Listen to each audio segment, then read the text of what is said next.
sport.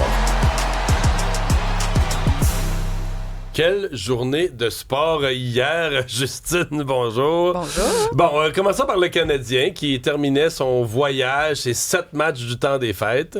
Oui, 7 matchs du temps des fêtes, c'est jamais un voyage facile. Il est très condensé. Ce sont souvent des équipes corsées, relevées, qui participent même aux séries éliminatoires, là. Alors hier, les Stars de Dallas, c'est l'une, sinon la meilleure formation, selon moi, là, qui pourrait vraiment aller très, très loin en série, voire même en finale de la Coupe Stanley. Ils sont deuxième présentement derrière l'Avalanche du Colorado. Ce sont des joueurs d'expérience pour la plupart, colosses aussi.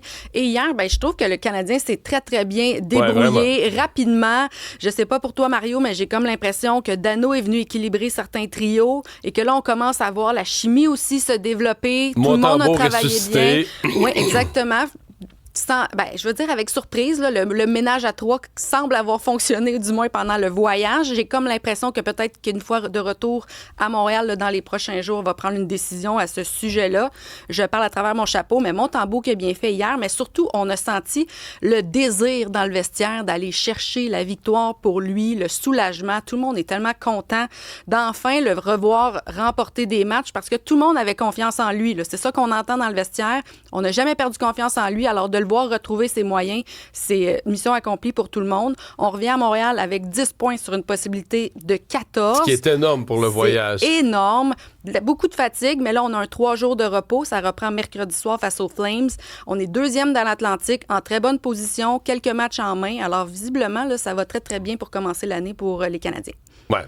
Et hier, c'est encore un match. Là, pour moi, l'étoile de ce voyage-là, c'est Juraj Slafkovský, là, le trio des jeunes, mais c'est quand même Slafkovský. Même si le talent de Demidov est fou, le vrai leader du trio, celui qui brasse, celui qui rentre la rondelle en zone, celui qui dérange, c'est Slafkovský qu'on reconnaît pas, là, en fait. Oui, il a vraiment trouvé sa niche sur le deuxième trio, quoiqu'on s'en ennuie aussi sur le premier. Ça nous en prendrait comme un deuxième. Ouais. Mais Texier sur le premier, ça, c'est une gaffe de Martin Saint-Louis dans mon esprit. Ça n'a pas marché du tout. Je pense qu'on cherche aussi des solutions à tout ça, parce que là, on voit que Slafkovský, ça fonctionne sur le deuxième avec Demidov et Kapanen. C'est vraiment hallucinant ce qu'ils sont capables de faire. T'as raison de dire qu'hier, ça a encore été lui un peu la bougie d'allumage, un but en avantage numérique, une belle passe aussi sur le but de Kapanen. Et c'est quand même fou de penser que là, t'as deux potentiels trophées Calder qui évoluent sur le même trio. Parce que Kapanen et Demidov, ce sont parmi les deux meilleurs recrues. Demidov est le meilleur pointeur. Kapanen est le deuxième meilleur marqueur chez les recrues. C'est vraiment, vraiment impressionnant. Et de penser qu'il pourrait avoir cette chimie-là encore très, très longtemps, c'est de bon augure pour les Canadiens. À suivre. Donc, Canadien qui revient à domicile pour quelques matchs. Canada qui était, dans l'espoir de venger ses défaites répétées contre les Tchèques aux championnats mondiaux juniors. Drôle de match hier. Les arbitres qui se sont mis en vedette avec un paquet de décisions qui sont allées dans les deux sens. À mon avis, un paquet de décisions qui ont mis les arbitres en valeur. Mais, l'équipe canadienne a manqué de jus.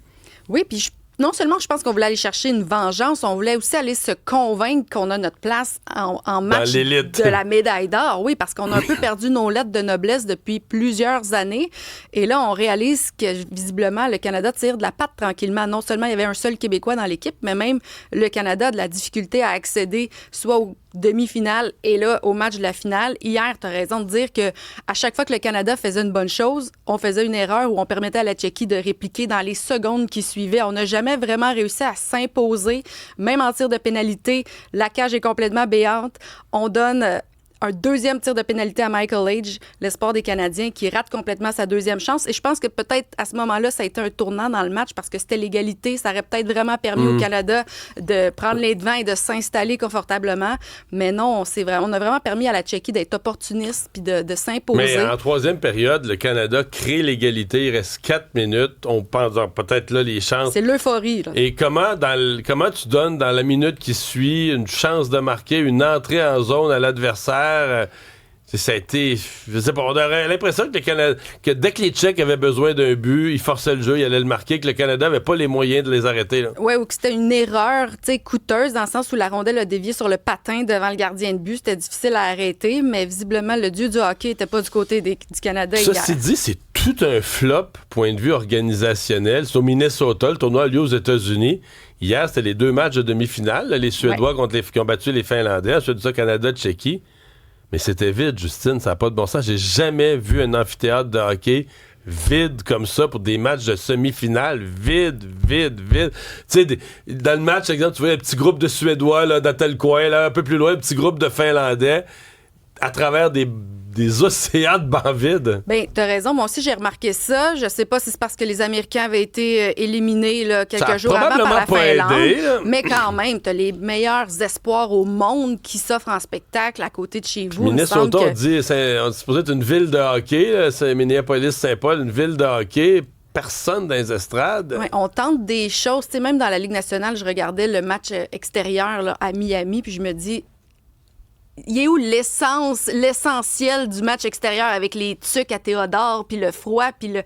Je sais pas, on fait des tests, mais j'adhère pas à tout ça, là. Puis je sais pas si, justement, l'amateur adhère pas nécessairement non plus, mais effectivement que c'est triste de voir ça. Et là, aujourd'hui, la finale, tu sais, Tchéquie-Suède, je m'attends à des bancs vides aussi, un lundi en plus. Ouais. Ça va être à surveiller. Dernier week-end de la saison régulière dans la NFL. Il restait des matchs à jouer qui allaient déterminer qui participe aux séries et qui n'y participe pas. Bien, de nombreux enjeux, oui, que je surveillais. Aussi même le titre dans l'américaine, à savoir qui allait terminer premier, obtenir le laissez-passer. Moi, le match qui m'intéressait, j'ai hâte d'avoir ton opinion parce que je sais que tu es un grand fan, mais celui d'Aaron Rodgers. Les Steelers contre les Ravens, évidemment. J'ai regardé jusqu'à la fin, je me suis couché un peu tard. Ben oui, et dans les 2-3 dernières minutes, tu savais, écoute...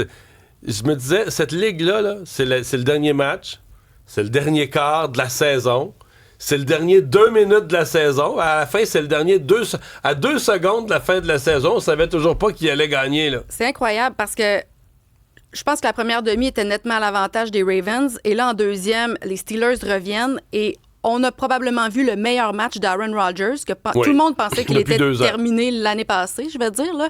42 ans, mène cette équipe-là de front, finalement, dans les dernières minutes de glace. On a vraiment vu l'expérience, trouve la zone des buts, place son équipe en avance. Et là, il reste 2 secondes au cadran. Les Ravens ont la victoire au bout du pied. Ils peuvent l'emporter par 1. Et finalement, c'est complètement raté. Donc, les Steelers... En fait, les deux bottés, le dernier touché des Steelers... Le batteur rate son converti. Mais plutôt que de mener par 3, il mène par 2. Fait que là, tu te dis, OK, fait que là, le match nul n'est plus possible. À 2 points, tu dis, le match nul n'est plus possible. Là. Les Ravens reprennent le ballon. Fait que c'est do or die. Si tu fais le botté, tu gagnes. Si tu rates le botté, tu perds. Et il rate son botté. Les 2 bottés ratés. Des courts bottés en plus. Dans les 2 dernières minutes, les 2 botteurs ont foiré. Écoute, botteur recru en plus. Je sais pas si tu as vu les images de son coach qui le console. Puis oui. Puis là, il y a des images il est parti qui à pleurer tout de suite. Là, en voyant le ballon passer à côté du poteau. Ça doit tellement faire mal. Là. Écoute, puis tu vas le revoir, ces images-là, pendant des semaines et des semaines. Mais les Steelers, là, Boswell, qui est un des plus fiables de la Ligue, qui a raté un converti. Là, je pense que c'est le 2e qui rate en 4 ans, mais il rate. Lui, techniquement, c'est lui qui aurait donné la victoire à Baltimore. Il aurait permis à Baltimore de gagner par 1 sur une convertie d'un point raté. Exact. Comme quoi, ça arrive aussi au meilleur. Mais là, je sais pas si tu as vu les images qui circulent depuis ce matin. Les Steelers avaient fait venir un prêtre qui est venu bénir la zone des buts exactement à l'endroit où le botté a été raté. J'ai pas vu ça. Alors là, on dit que les dieux du football, finalement, ce sont eux qui se sont prononcés en fin de match. Je te dis, les Steelers vont faire les séries, mais je suis pas sûr qu'ils vont gagner le Super Bowl. Là. Non, je pense pas non plus. Mais juste de voir Aaron Rodgers, 42 ans, toutes sortes de blessures... je pense que personne ne s'attendait à le voir là nécessairement, mais finalement, donne raison à son équipe d'avoir parié sur lui et mène au moins la formation là, jusqu'en éliminatoire. Mais tu parlais de John Harbaugh qui consolait le botteur. Je me disais, probablement qu'il console, puis en dedans de lui, il se disait, ben quand même, là, je te console, mais à cause de toi, je vais perdre ma job. Je vais perdre ma job. Parce que je pense que sa job est en danger. Les Ravens, c'est une saison vraiment décevante pour eux. Les partisans des... Je me souviens, j'avais lu un peu les journaux. Des fois, je vais voir les journaux d'une ville locale. Il était au début de la saison 0-4 à un point. Il avait perdu. Et les partisans, les journalistes sportifs étaient déchaînés contre toute l'équipe des Ravens. C'est une drôle de saison en général. Là. Je trouve que les équipes qu'on attendait n'ont pas nécessairement répondu. D'autres ont été des grandes surprises. Alors vraiment, je pense qu'il n'y a pas grand expert qui avait pu prédire tout ça. Là. Le début des séries éliminatoires la semaine prochaine. Oui, merci, Justine. J'ai hâte. Merci.